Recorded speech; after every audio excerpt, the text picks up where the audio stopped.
Hi everyone. So my name is Mayank. I am a second year student at SCMC and I believe cheese is better than cake because you can have cheesecake but not cake cheese. Today we are here joined by some of the directors of degree film for batch 2022. Degree films, for those of you who don't know, are equivalent to the final year projects taken up by the students of the AV specializations. The students go through the whole shebang, right? From scripting to raising funds for production to shooting to marketing, and they get the appropriate titles. It is one of the most awaited events for all students, and we see participation right from first year to the third year. Degree films aim to provide this platform that helps you gather the experience of what it is like to be in the industry.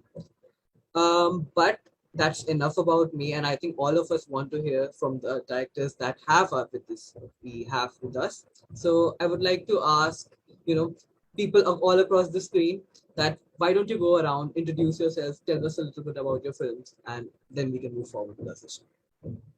Why don't you start, Phelian? Okay. Hi, this is Phelian. My pronouns are he and they.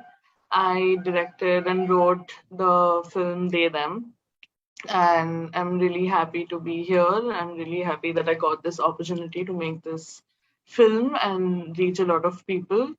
I'm supposed to introduce myself. Okay. I thought I have to introduce the film.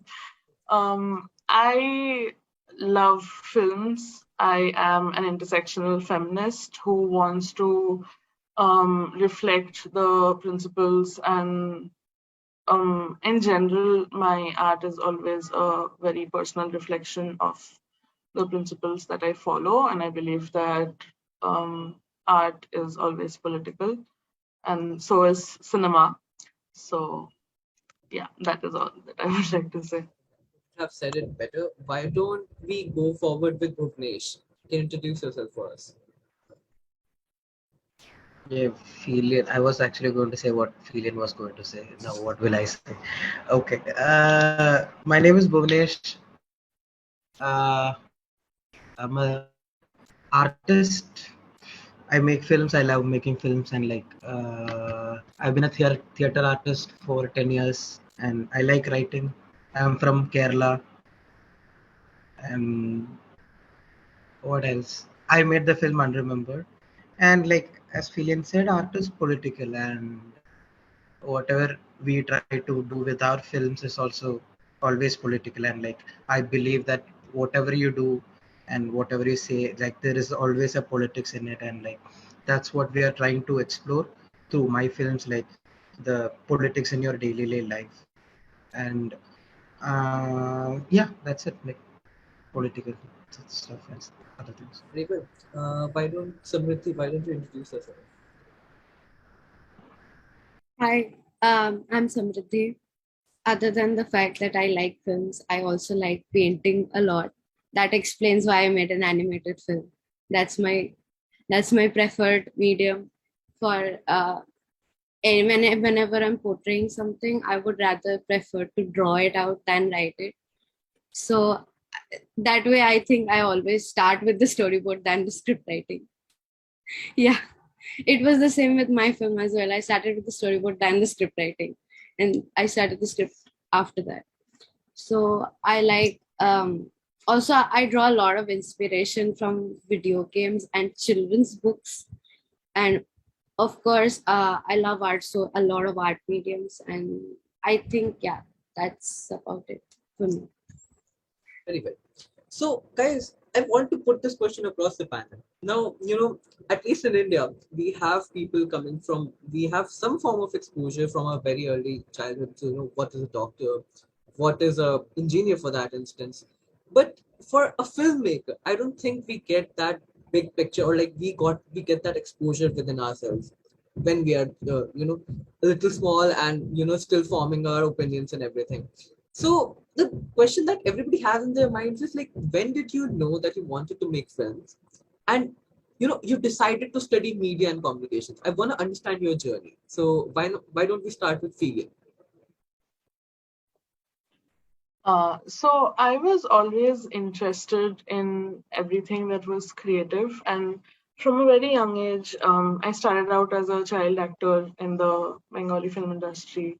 So I was exposed to that industry in a very, very young age. And I was also a performer. I was a professional dancer for like more than half of my life. So I was always on stage and I was always in that performing lifestyle. And so I always knew that whatever I had to pursue had to be creative because I can't do math. I can't understand numbers. So I always knew that I'll do something in the creative field. And I always loved reading film reviews, and in general I was obsessed with constantly reading in general, and especially newspapers, and like as much fiction as non-fiction. So I always knew that I wanted to go into the media field because I was always exposed to it in all its different facets, good and bad. And sadly, Ye Jawani Hai Diwani played a big role in making me want to push my inclinations towards photojournalism. And I was always torn between whether I wanted to do filmmaking or film journalism because films always enchanted me, but I knew that I also wanted to write about them. So that's why after graduating, I started working at the Quint as an entertainment journalist. But that also made it clearer that I also wanted to really work on films after working on They Them, because I truly feel like I belong on a film set. So yeah, that's the full journey of, I think, my exploration with film studies and why I came here.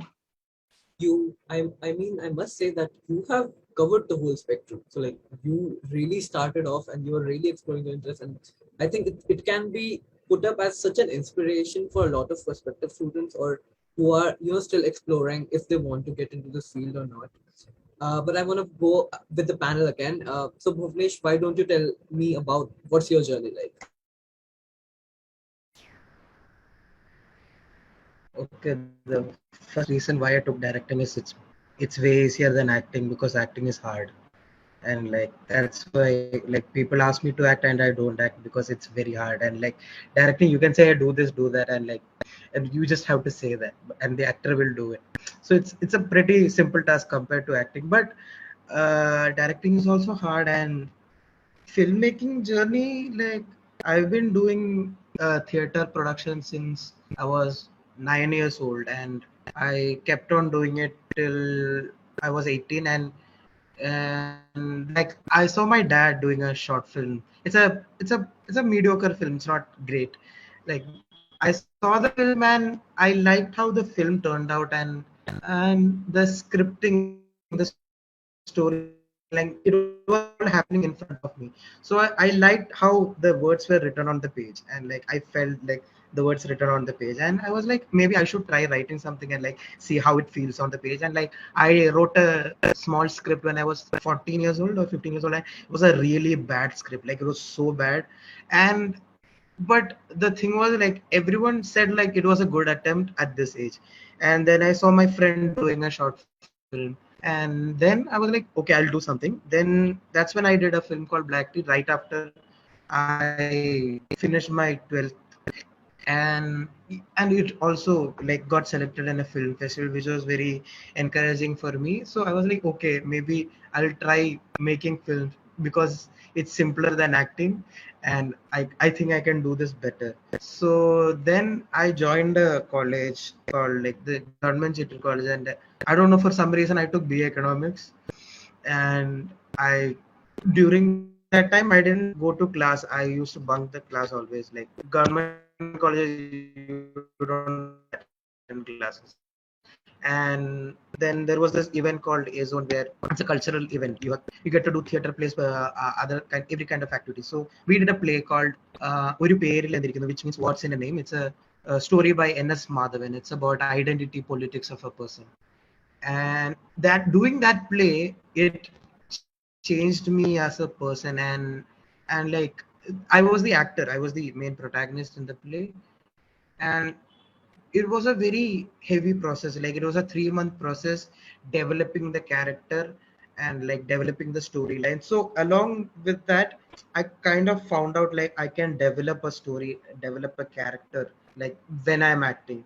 So like that made me realize like okay, I can do better writing. And my government college experience was pretty bad, so like I was political at that time, and like I'm also political now, but like I was politically vocal, and many people didn't like it, and people were about to beat me up in that college. So I decided to change college, and that's when I came across Simbi, and I wanted to do film, and my parents were okay with it, so I went. And in the first year I made a film, Yellow, which was also okay. It was a okay film. And making these films made me realize, okay, like you can get better and better with each of your films, and like your writing also gets better.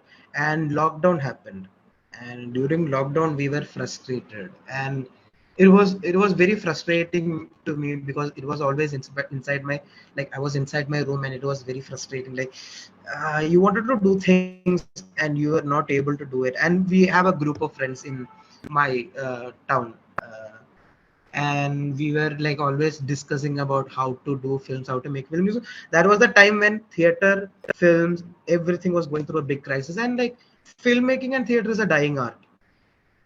And also like it was, and people are trying to kill it with making more horrible films.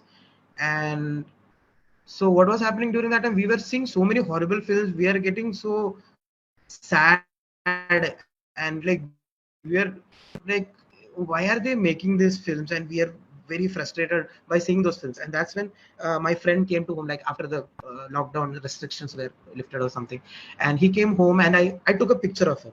So from there we got an idea on how to make Nyan. It's a film I made before Unremembered. So from there we started developing the idea, then we wrote the script, we worked on the script for 3 months. And I like during the shoot, like before the shoot, there was a preparation for a week, and I starved my actor for 48 hours. Like he was closed, like he was kept inside a room for 48 hours, and like he did not have any human interaction. Yeah, I did so many things like that, and it was a nice process for me, but for him it was not. But it was a new way of finding our own style. And Nyan, that film was like clearing out our ideas, and like all those frustration was in that film. And if you watch that film, like that frustration is still there, and I am still frustrated on like not being able to make films. So I think to an extent you should be frustrated to a certain point. Like you're not able to make films, and you should be constantly frustrated, and that will create more ideas. But I don't recommend everyone to be frustrated all the time. But yeah, that process is nice. And Is it after is Nyan, it fair to say? Wait, there I'm was so a, sorry, I'm yeah, interrupting in between. Is it yeah, fair to say, so like if I had to summarize for our audience, is it fair to say that it was your of lack of self identity, as well as that lack of being able to have your own opinions and publicly tell them to everyone, that made you somewhat move towards film, because you saw that as a medium, if I'm thinking the right way. yeah.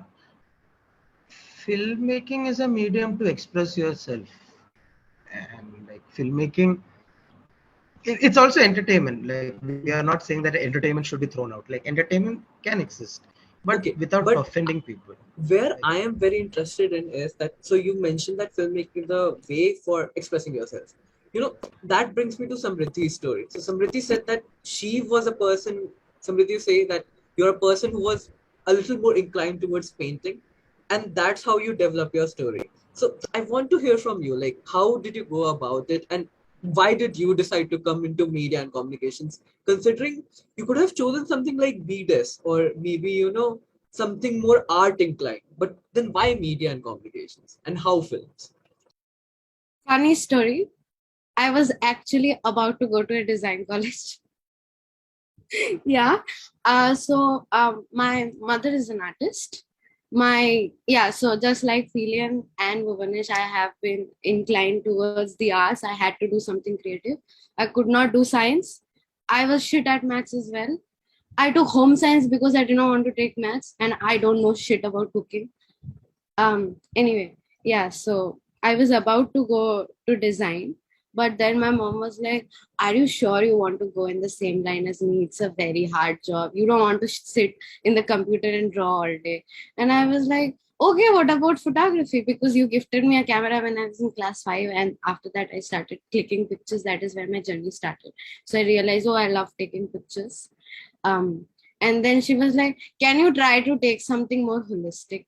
And I was like, "Fine, I'll go with media." And then she's like, "Okay, yeah, that's fine."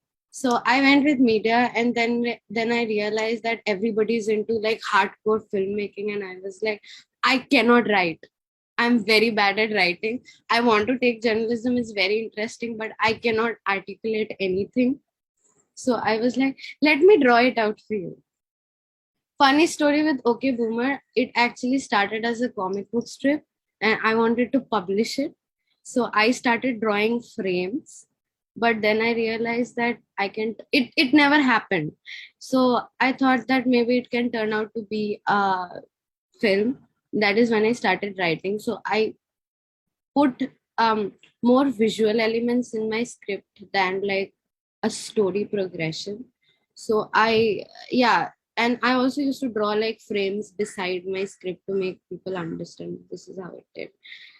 And yeah, a lot of my inspiration, as I told you, comes from children's books and animation as well. That way, I would say I my scripts are more visual, painting worthy. I mean, if you can take like scenes from my script and draw it out, that will be more accurate than like just writing about it that way. So yeah, my main inspiration is from the arts, and I think after this, for my masters, I'm going to go into design, and yeah, I'm going to go into design and then probably get into like story writing for children again, because I cannot write, and I've seen that if you write stories for children, you don't need to be a prolific writer. You can just write it out, you can write your heart out. And as a also for my inspiration, when I was a child, I did not get enough exposure for the LGBTQ community. That is why Okay Boomer, my film, is related to the LGBTQ community. So I wanted my, it was like a personal story for me as a child. If I wanted to write it for myself when I was a kid. So that is one thing. So I think for my future journey, I would like to write for children. And if I have to go into the filmmaking part, I would stick with documentary for now. Perfect. Well, very well spoken. Now, and I'm breaking the flow of questions here, but it's since we are talking on the concept of scripts and how you guys came up with your ideas. One thing that I noticed while seeing all the degree films, especially they them, was that you were exploring a lot of avenues at once, and it was amazing to me to just be able to understand someone from that perspective. At the end of the day, I'm a straight person who's very well privileged, and a lot of times I really cannot encapsulate the amount of atrocities or the amount of oppression the LGBTQIA community has to go through. So, and so for two of the films that we have here, they them as well as Okay Boomer, they are somewhat highlighting those issues. I mean, they are directly highlighting those issues. I want to understand, how did you develop that script? How did you come to that realization? What was your process like? And just how it went along. Any challenges you faced in between, or what was the script writing process on a whole like? We'll start with Phelian. So ever since I realized that art is my preferred medium for expression, and in real life, I am absolutely horrible at talking about feelings in general, or like just if I have to acknowledge that I'm a human being that feels, I stop talking. I can't express or articulate anything. So I am always drawn to the silences of things, and art and especially music has played such a big role in my life. Music and films and books, everything to do with not talking and just being a listener, being observant, being immersed in the experience of someone else telling you a story. So when I started confronting my gender dysphoria, it was in the lockdown. It was a very difficult space because all of us had gone home. We had found a safe space after coming to college in a lot of ways because we were away from families for the first time. We could choose our own family, the people that we hang out with. Pune in general was a safe space for a lot of us, and the pandemic hit so suddenly that it was taken away very drastically, and that also hurt much more than it would have been if we would have known what's coming. So I was in a very weird space, and I was finally confronting my gender dysphoria, which was always there in my life. And I just wanted to express it better for myself and just explore it for what it truly is. And I just knew that I had to write about it. It can be a story, it can be a film. I just had to write about it. And then a very close relative started talking about, just was narrating a childhood experience, and she was saying how she used to use binders as a child and be very uncomfortable when she was referred to as a woman. And that just, I was just like, do you realize that that's what trans and non-binary people do? Like, I didn't say it at that time because I was realizing that maybe she had those experiences as her formative experiences, but since she is now around 60 years old, so it was impossible for her at that time to realize that she might have been trans or non-binary or somewhere on the spectrum. So that got me thinking about how many people genuinely have no idea about what they identify as because they were at a generation where we couldn't access um, anything about gender variance or just queer people in general. So that got me thinking into wanting to make a story highlighting the very difficult experiences that an elder queer person can face, especially in this generation. So I think, yeah, that was the beginning of wanting to write this film. And the middle, like the whole process was it was an entire roller coaster. It was a lot of personal confusion that I had to go through, as well as always, queer phobic reactions all around. So after all that, I'm very happy that it's at a point where so many people can relate to it because it started out from such an isolating and personal experience, and it became onto something that so many people have cried after watching the film and have told me that they can't believe that something that they faced is now on screen. So that's something that's so moving for me because I never thought that my first film could unify other people as well, because I always I feel like I talk in code when it's about my own feelings. So yeah, I think. So Samriddhi, you did mention that you personally face that whole problematic part of not being able to have enough information around yourself, and so seeing a film like OK Boomer, for that instance, which is completely aimed at children first of all, and it's highlighting an issue that is still not that openly talked about, at least in India. Okay, first of all, are you scared or are you not scared? Are you happy that you're making something like this? And I want to understand it from your perspective, how you went about your film. Okay, so scared. So as a filmmaker, I have taken the conscious decision to start risking it because I've also been working on another documentary right after OK Boomer with one of my classmates, which is also about the LGBTQ community. And I am a participant in the film where I'm talking about that I'm part of the community. So if that gets out, it's going to be a big problem.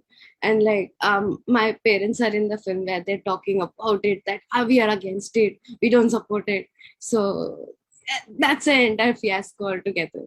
And yeah, so that's still in the production process. So I have taken up the decision to, yes, be like, fine, ठीक है, and I'm going to get a job soon, so at least I'm financially stable right now. If they kick me out, I have something to do. Okay, so yeah. Other than that, I think it stemmed from the fact that how I always knew that I was part of the community, and everywhere I go, the children content is like the mother, the father, and the child. There's nothing. They don't talk about single parenting. They don't talk about the queer community, the queer parents. They don't talk about anything else like that. So it's not only about the LGBTQ community in my film. It's also about single parenting, and honestly, this is thoda sa personal. So coming from a background where I was almost single parented, um, it's thoda sa personal that single. I prefer single parenting because I want to. People in India, it's like if you're a single parent, there's a problem in your family, and like it's not a choice. And I just want to talk about it from a really early age, so it's normalized. And at this point you cannot tell people of the older generation that no, it's not a right thing. They will not understand. I have tried. I have honestly tried. They will not understand unless and until you inculcate it as very young, normalize it, it won't change. So for me, I would say I wanted to bring the change, and at least starting it. That is why my film is not directly out there. It's very subtle, because once it's direct, all the parents would be like, no, I won't let you watch it. I won't let you read it. That is why I didn't publish it, because I thought that if somebody picked up a book like that, if a parent did, because the child won't pick up a book and they won't buy it. It's the parents who will buy it. They're the one who will read it out. They would probably not be okay with it. With audiovisual medium, at least you have a chance that you can come up with it. Like you will hover upon it, right? I haven't sent it to any festivals yet because I'm working on the other film, but I will. So at least it's out there with children can watch it. Yeah. So it's based on the fact that I was a helpless child when I was a kid, and I didn't get enough information. I had to like search it out on Google and everything. That too when I was way older, not as when I was a kid. But since now we have the chance, all the kids can use YouTube and everything. So yeah, why not? Very well spoken, and it's honestly very brave of you to, take a part of you and portray it in your film. That's amazing. I think that is, I have seen it across for all films. All of them are so highly motivated from their own personalities, and I think that's what makes filmmaking beautiful. But moving on to Bhuvanesh. So, Bhuvanesh, even your film, it was very political. It was so direct, honestly. Like at least Samriddhi's film was so somewhat indirect, but you were aiming for that, and I want to understand how did you see that, because you even told us about your experience as being in the college where you were studying economics, that you were almost about to be beaten up by someone. So how was the journey like for you? Okay, that part is recorded. It will go out. That beating apart. It was recorded earlier. I'm pretty sure. Yeah. What should I? Okay, can you repeat the question? I just want to understand your story, like, because for you to make a film that is so close to your heart and is addressing a political issue in our country, it is very brave. You are almost and especially knowing the state of journalists in our country, you are moving forward with it. You are doing a brave task. So I want to understand, firstly, how are you so motivated in relaying that message, and number two, how are you going about your process in relaying that message? Okay, first thing, like brave. It's a I don't know. Like I'm scared making these films. Like I'm like sometimes scared bringing it out because like it is India and you don't know where you will get appreciation from. So uh, I wouldn't like brave is one word to use, but like I was scared like while making film because it's a very like it's a very heavy topic, and like it's a very uh, what is it, like it's a very important topic. So like each and every point in your script has to make sense and has to be politically right, politically correct. If you miss out something, then it will affect a lot of people. And that's like, so it was scary making Unremembered, because I was always concerned about is how is it going to come out, is it going to, I don't know, is it going to come out in a different way. Like throughout the whole process it was very scary, but I don't know, after the film got made, I think everything turned out to be right. And one of the other thing what makes me do this is, first of all, we are all privileged, we are all extremely privileged. Like we have a privilege, and we should understand that we have privilege and act according to how our privilege is. So if you're making a film about a person who you don't know anything about, who is from a different class, you should understand their life and then try to make it, not make judgment from your point of view and make it. There's a big difference. So making all these films, like we have to understand things. And coming, I am a, so people who are like the in India, like it's a very big thing to say about your caste, and caste should be discussed as like, and like every Indian textbook and everything is avoiding the greatest person called Dr. Bhimrao Ambedkar. Why like people are avoiding Ambedkar? Like Ambedkar is the like the person behind Indian Constitution. Indian Constitution is something you cannot write on your own, and like B.R. Ambedkar wrote it. So we have to understand the importance of B.R. Ambedkar in the society. Like people know about Gandhi, people know about Nehru, people know about Indira Gandhi, people know about the Gandhi family, people know about everyone. The one of the main aspect is they're all from upper caste, and people don't realize this. Bhimrao Ambedkar was a Dalit. Ambedkar fought for the Dalit rights. Ambedkar always talked about Dalit rights. So people avoid Ambedkar because he was talking about Dalit rights. So as a Dalit, I feel like it's my responsibility that people should know about Ambedkar, at least read about Ambedkar. So every film I make is having an Ambedkar ideology. So Ambedkar is always there present in my films, and the films I watch have Ambedkar in them. So that's what is inspiring me to make more films. And yes, my films will always talk about this section of the society, because people are avoiding them. So if you go through Mumbai, there are so many colonies, and the colonies are increasing.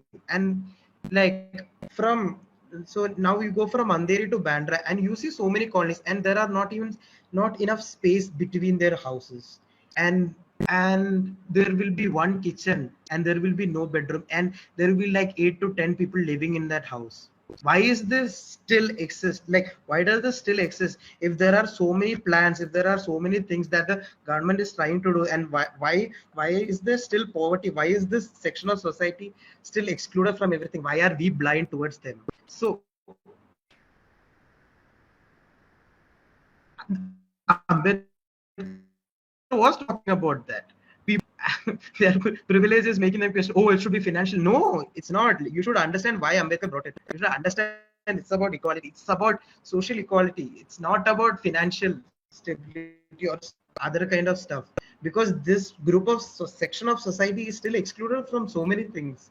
People are not talking about it. So as we are privileged, we understand it, like we know it, but why are we not trying to talk about it? So from there came my thought, like I am from the community, I am privileged, I think I should make the attempt or the effort to talk about it. So that's the one of the main reason why I talk about minority politics. Like Dalit politics is the Yeah. main aspect, and Dalit politics is something we should always talk about everywhere. Okay. So I want to take this idea that you said, that you mentioned, that you are trying to look for Ambedkar in your films. That's your inspiration, or that's how you're drawing your uh, motivation as well as your storyline. I want to understand this from a more technical perspective, however. So, and I would like to pose this question to the whole panel. So, guys, it's one thing to be motivated. I mean, when I said that your films are being motivated by a part of you, that is very true. I want to understand how big of a part does exposure to media that you have received in SCMC or the culture or the films. However, what kind of exposure did you receive, and what were the technical details that helped you make this thing through? Because as much as we love the fact that we have an amazing script, we have an amazing story to tell, it cannot be completed unless and until we have the technical skills to back it up. And okay, I can vouch. So anybody who's watching this right now, I can vouch for it. These films are amazingly shot. They are brilliantly directed, and you have to understand, like, even as much as the stories are appreciable and the stories are amazing, it's the technical details that are making it just come out brilliantly. So I would like to pose this question first to Samriddhi, can you tell us about the technical details and how you have learned stuff at SCMC? I would actually agree with Bhuvanesh that we are privileged, because if we weren't, we wouldn't, if we don't have the resources, we wouldn't have been able to put it out at all. For my film, I cannot put it out unless and until I have a software for that matter. I cannot shoot it. I cannot. My film is about talking animals. I cannot get a kangaroo. I cannot. I have to draw it out. I need my softwares. I need animators. So for me, I would like to compare it with, like, I'm from Kolkata, so like the reason I left is because I gotten more exposure. I would have gotten more exposure in symbiosis, and I know the difference of quality of education for that matter. So um, I know Symbiosis. This is like the first animated film, and we haven't. There was a lot of chaos when I made it, and we don't have the correct resources, I would say. But yeah, there are softwares. I know how to use it. My film also has record. The recordings are done in campus, so I think I don't know shit about some. Sorry, am I allowed to say that? I think so. I think that makes the prospective students feel a lot more at home and be comfortable with it. So I think that can be Yeah, good. so I don't know anything about sound. Diksha did my sound, and she also recorded the ending song for it, and everything was done in college. So the college resources, of course, and the professors helped us a lot when it came to the recording part. And I don't have the on-location sound part, which Phelian and Bhuvanesh can relate. So that is, I have no clue about that. Ours was completely done in the lab and like edited in the lab, and even the song, the instruments and everything, it was, I don't know how it works, but yeah. So of course there were resources, and Pro Tools is pretty expensive. I don't have it, so that was the only way I could get it done. And other than that, yeah, I mean, I got people from college in my crew who I really needed. Prachi was my art director, and like she set the mood for the entire film. She helped me out a lot because I know I was making the film and I had a fair idea, but like she broke it down scene by scene, got the props done, got the mood and the color palette done, which was like a huge help for me. So yeah, I would say that SMC for my film, SMC did play a big part in it. Perfect. Okay. But so since you were still an animated film, you were more or less dependent on softwares, right? Yeah, yeah. I want to see it from perspective of the other two directors that were here with us. So Phelian, I remember seeing They and Them, and there's one particular shot which has like opposite lightings coming from both the ends. And I was so impressed by it personally. I was like almost like, okay, is this being made at the college level? Is this what we have to look up to? Is this what we have to make? And you know crafting something like that, it takes a lot of expertise. You really cannot go out and say, okay, we are going to create something so beautiful. I mean, people spend their whole lives learning about film, and even then they cannot make something that spectacular. So I want to understand from you, how did you go about that exact process, and what were the technicalities involved, and any challenges that you might have faced? Thank you so much. Firstly, your words mean a lot to me. Um, Firstly, I think the main way where college has helped me is bringing all of us together. It's so important to have a group of people who are motivated and talented and resourceful enough to pull something like this together in 2 months. All of us, I think, all the other directors that are on the panel, their entire crews, it's truly like a very commendable task to do this in 2 months. Like people actually take their time and spend a lot of time even ruminating over what they have created. We were all rendering to the last bit of like screening and stuff. So I think it's very, very important to have the right group of people. And once you do that, half the battle is already one, because it's very important to have not only a support system but also people who can see your vision, because you have spent, as a script writer, you have spent so much time with the script that you can't look at it objectively anymore. So you need people to unify on the script to understand that this is how we are looking at it.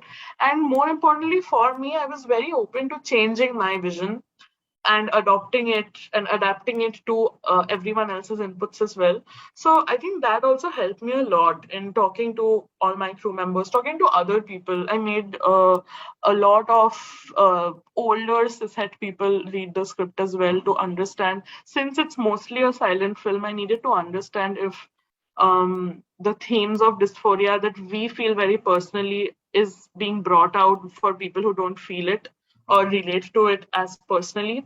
So I feel like number one is always the theme.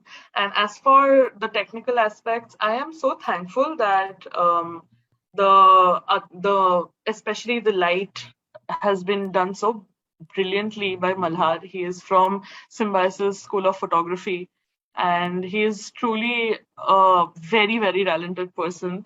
And so is the rest of the camera crew and the sound crew. They are all so not only so talented, but also I'm so thankful that 90% of my film crew is either queer or trans. So it was very important for me to give as much weightage to my community in front of the camera as it was behind, because it's very important for trans people to tell our stories, because honestly we are all tired of straight people trying to see us as like either a pity subject or like something. I mean, I'd rather not have that. So I think that in general was a very important motivating factor for me, that I needed my technical team to also have that sensitivity and be genuinely passionate about this, because it was most importantly a very personal and political film. And secondly, I'm really thankful for college for the resources that we did have, because the camera and especially for crowdfunding, all of us really could make a very good crowdfunding video, because that's the number one, I think, seed to get more funds. So I think for that as well, college, I mean, I took a lot of college's resources for my crowdfunding video, and that ended up doing a lot, doing a lot better than what we hoped it would. And yeah, in general, I'm really thankful for the people, most importantly. Perfect.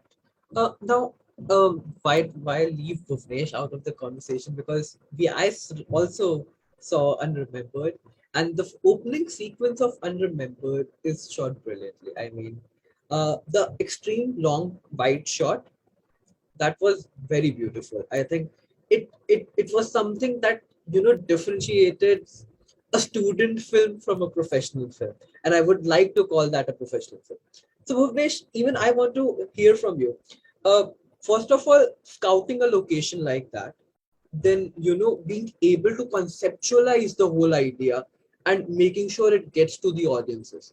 What were the technical details, or what were the technical challenges that you faced? Because I'm personally a filmmaker myself, and I know it is not easy to pull something like that off, especially at such a young age. Because at the end of the day, the whole film industry is dominated by people coming who are really experienced. So putting something like that together at just your graduation in something like your graduation project, it means a lot. So can I hear something from you, Bhuvanesh?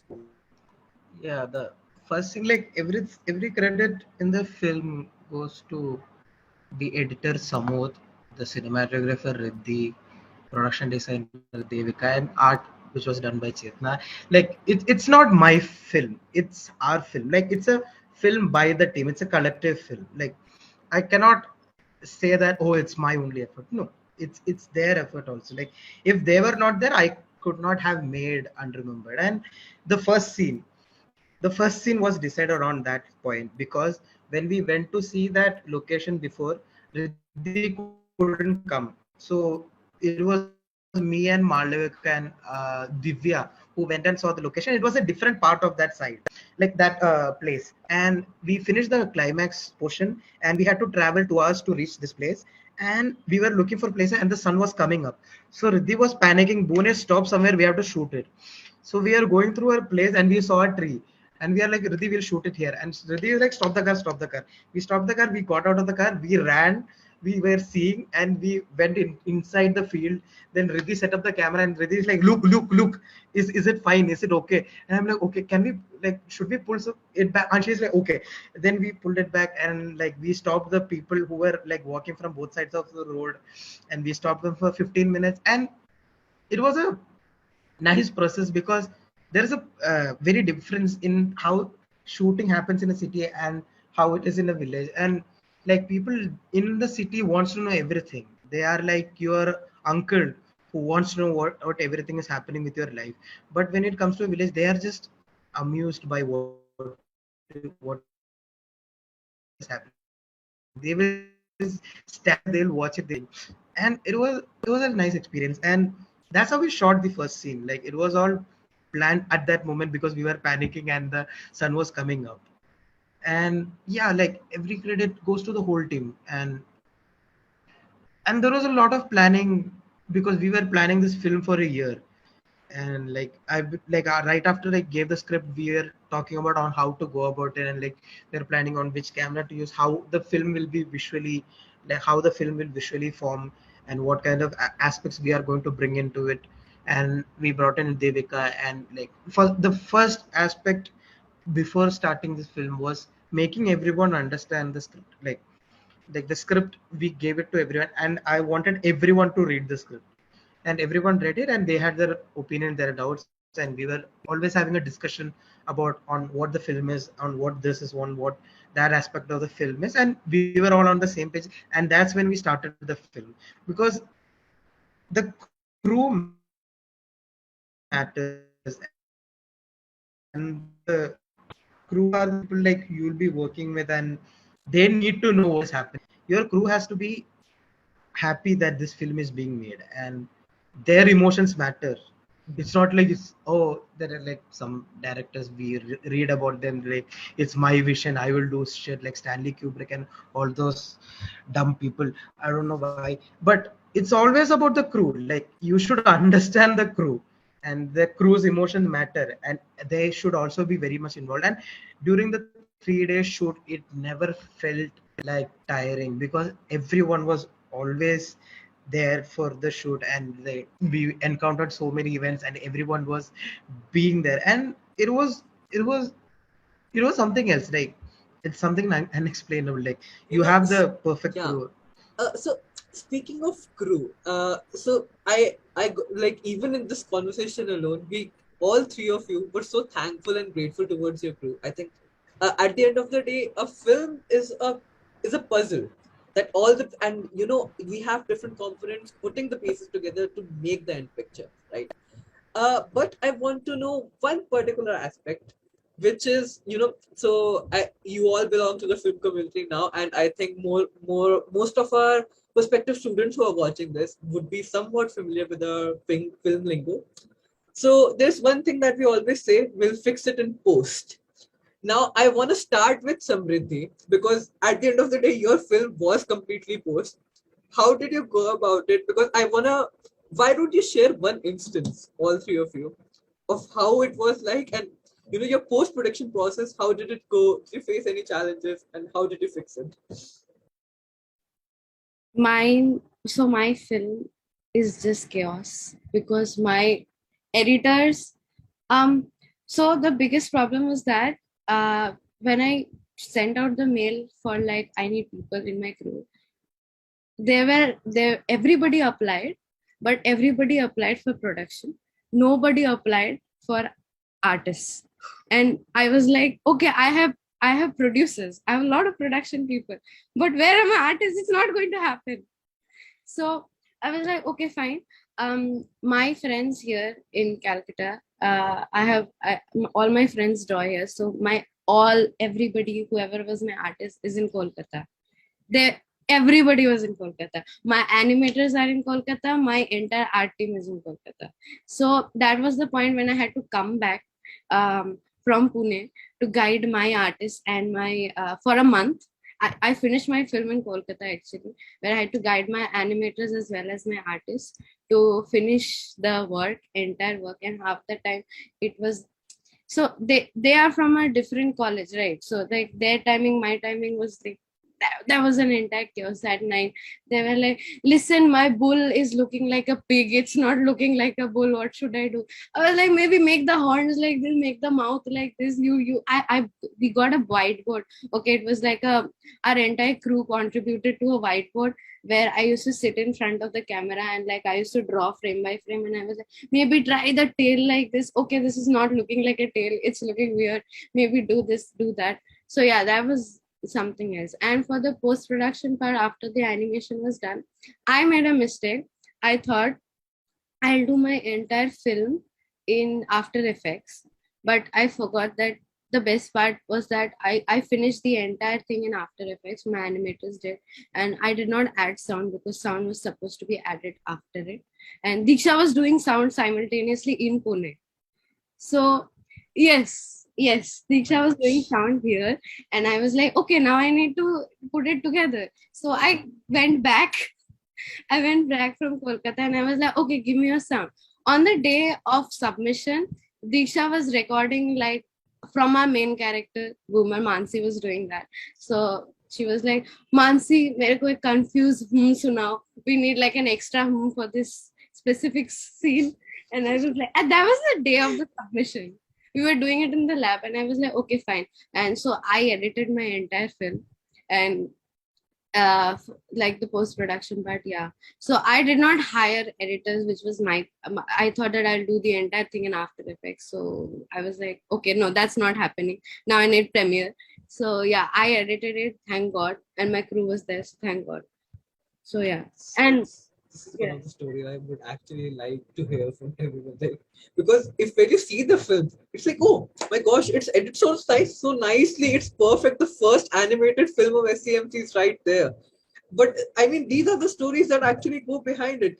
Going to a different city altogether just to like find editors and find artists, that's out of this mind. And I think that's what inspires all of us to be filmmakers. I think that's where we all artists collaborate. I think that's where we get united as a whole.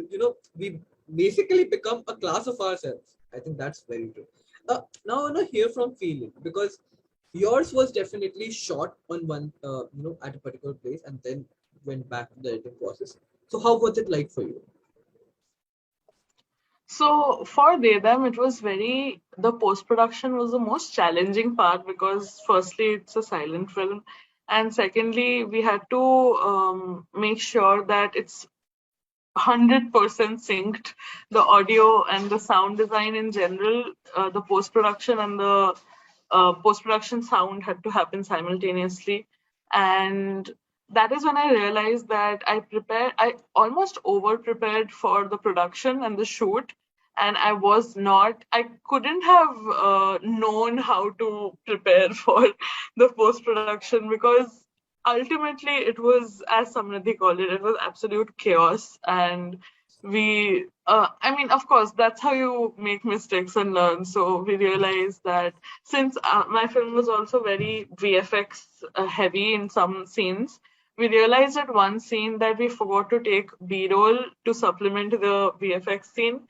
So then Kanishk, who is our sound designer, had to shoot the a sequence of the ceiling fan on their iPhone. And so there is one tiny scene in the film which is shot on iPhone, and every time it comes, I literally have to like cringe physically because I'm like, this is not real. So there is just one insert of an iPhone clip in the film. So I think in general, post production was the most challenging stage. But I'm so happy Anikesh, who is the main editor, he did such a good job, and everyone has been complimenting the editing in particular because they've been saying that it's almost like a flow because there are no dialogues, and the sound design and the background score is also so important. So we needed a flow, especially with the flashback sequences. We couldn't afford to have it look incoherent on screen. So I'm really, really thankful for Anikesh and Kanishk, who were the main warriors of the post-production stage. So, yeah. So now I would like to go to Bhuvanesh. So Bhuvanesh, even the opening sequence were definitely, and even throughout the film, we do see there were two aspects that I noticed very nicely. Firstly, the colors and the lighting was done amazingly well. Even the cuts, to a great extent, are made in a sense that as Phelian mentioned, you can actually feel the flow. You can resonate with the character somewhat. And other than that, I love the set design. The set design for Unremembered is amazing. I mean, the kind of posters you put up, the pictures you put up, it's a lovely concept. It's something out of this world, and I have not seen something similar to it. However, I also agree that for designing all those colors and all those sequences, you need a lot of process, or like you need to have that inclination towards thinking like an editor. Because as much as we like to say that yes, we are directors, we are focused in just making sure a shot comes nicely. That is not true. A director needs to be focused with the cinematographer, with the set design, everything. So I want to hear from you. What was your post-production story like?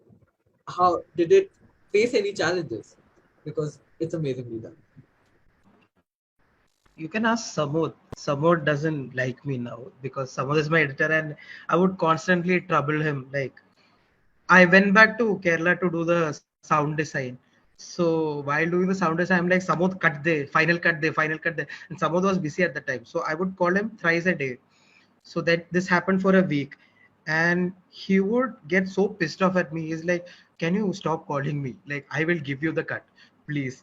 And it was constant troubling and like, and Samod did a good work. Like Samod did a great work. And when it comes to the lighting and the set, everything, Devika, Chetna, and Krishanu did the lighting. Devika Chetna helped with the set design and the art part. And comparing, like, the production was kind of hard for us than the post, because post mein Samod was my roommate, so I could go knock on his room, constantly trouble him and like say edit, and he would start editing. And now we are not on talking terms, but yeah. Samod would edit and like, I was always there, so I could see him editing, and like we would discuss about few things, and like and he would ask me what to do, and I would say do this, do that, and like because I had an idea on how the sound will be done, so I would say like put this there, put this here, and he'll be like Q. He'll be like, okay, you put it, we'll see what we can do. Then I went to Kerala, and like I had a sound designer there, and we worked on how to create a soundscape for specific parts, how to create a story with the sound design. So, and that took up around a week to come up with all those things. And as far as the music was a copyrighted music. We contacted the composer, and he said you can use it, and it's a very good music though. And we didn't experience too much difficulties, but most of it was like me troubling Samud. But it turned out to be great, and during sound design was also like happened in a very smooth way, but like there was some few problems, like there were problem with few scenes which we had to edit, edit correct, and we had to send it. So I was scared. I was in Kerala, he was in Pune, so he would edit it, correct it, and he has to send it here. Then we would do it. Then I would feel like, oh, okay, we'll remove this and we'll do it again. Then everyone is like, then why did you make us do this? So I'm like, okay, we'll do this. And ideas also come up during the post. Like maybe this scene will be like that, and you're like, okay, I don't think this particular shot shouldn't be there, so you'll remove it. And like post the film happens again, and like you get a very new film after the post. Okay, so hearing all three of you, and even though you are making a film as a degree film, right? It's your degree film, but you all have very different challenges, and you are coming from very different perspectives, right? Uh, However, where I want our audiences to understand something is that, if you can tell us your key takeaways, what, how did the degree film experience change you as a person? Because I think at the end of the day, degree films are that direct exposure that you cannot get from any other medium. So if you can just name a few key takeaways, and especially it would be really appreciated if you could tell it in words, because that would make it a lot more easier for audiences. So go ahead. I think we'll start with Phelian. I think number one is always take logs. And if you've taken logs, then take logs for safety again. Just make sure that you have as many copies of logs you can, because when you're editing, the main copy will get lost or something will happen. Some ominous thing will happen to your logs. So always take more than one copy of logs. I think that was the main problem that we faced. And it's something that you forget because you're in the process, and someone has to constantly badger the director for logs. That needs to happen on every set. And I think apart from that, the this making this degree film truly changed a lot for me personally, because I always want to prepare to the maximum so I don't make mistakes. But since the time was of essence here and I couldn't spend my whole life preparing, I just had to make this in the best way I could at that time. And of course now when every time I watch the film, I find a new flaw, and I know I'll do it for a long time because that's how you learn as well. But I'm so glad that I was able to do something that's so important to me, and an institute could I could release this film with the title as they, them. It's all very important for me, for the bigger picture, for peer representation. So I'm really happy that I got this opportunity as a degree film, and especially because it pushed me to fasten up my preparation process and finally make my first film. So yeah, both of those things. How about Samriddhi? Because you went on to find artists in Kolkata. I think, that's the highlight of this whole life. I think we can literally just stop there. So please tell me about your key takeaways. Uh, I would say my production process was very chaotic. I know what my producer and my assistant director went through along with me. There was a time when like we were having constant breakdowns every other. So it was like 1 week I'm breaking down, the next day my assistant director is breaking down, the other day my producer. It was so chaotic. It was so chaotic. But anyway, other than that, I would say for me, my personal takeaway would be that in a lot of places, I could not communicate well with the team. Like I said, I cannot write, I cannot communicate, I keep drawing it out. Um, for me, I think I learned a lot when it came to my first film. I have to communicate better with my team. Even though they know your vision, you need to like make them understand the minute aspects of it. So for me, it's that communicate better, it'll work out. Very well. What about you, Bhuvanesh? What are your key takeaways? Yeah, communication is one of the main aspect when it comes to making the film, because like everyone should be on the same page.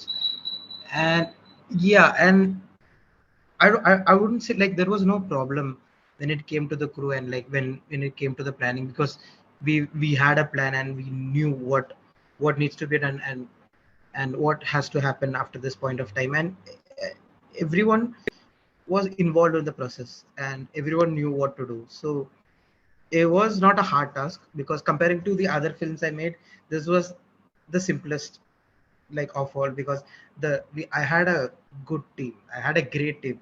And from my second, like from my first year, I was always trying to make a collective here, like a team, a group of people who are inspired to tell stories, who are inspired to do things. And I think by the end of this film, we were able to create a collective. And if you ask anyone who worked in Unremembered, like they will have something with them, like as a film and as a team, they would have good memories, and they would have uh, something political in them. And I think that's one of the key takeaways, like the idea of creating a collective in a college, and like idea of creating a collective within a group, and you can discuss any idea with this group.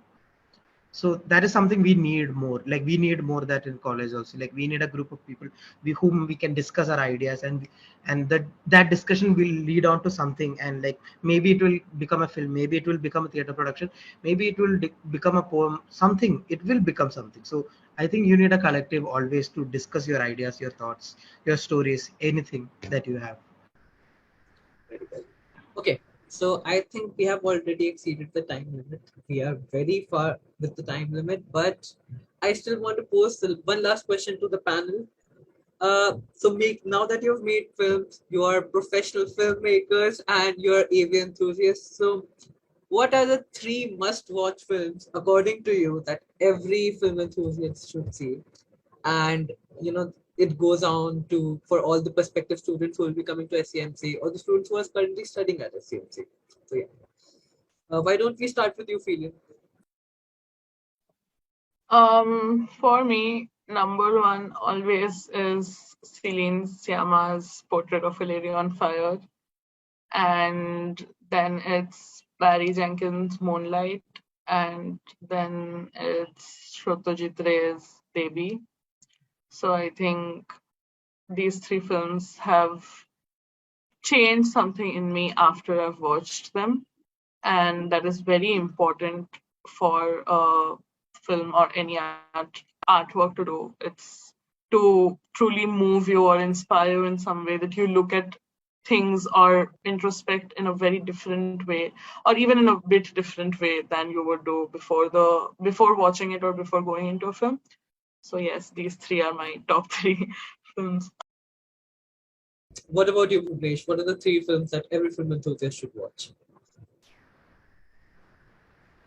We should watch every film. That's one thing. Like watch every film so that you understand what is out there. But if it comes to like watch Indian films, like Indian films like Charulata, Satyajit Ray's Charulata is a brilliant film.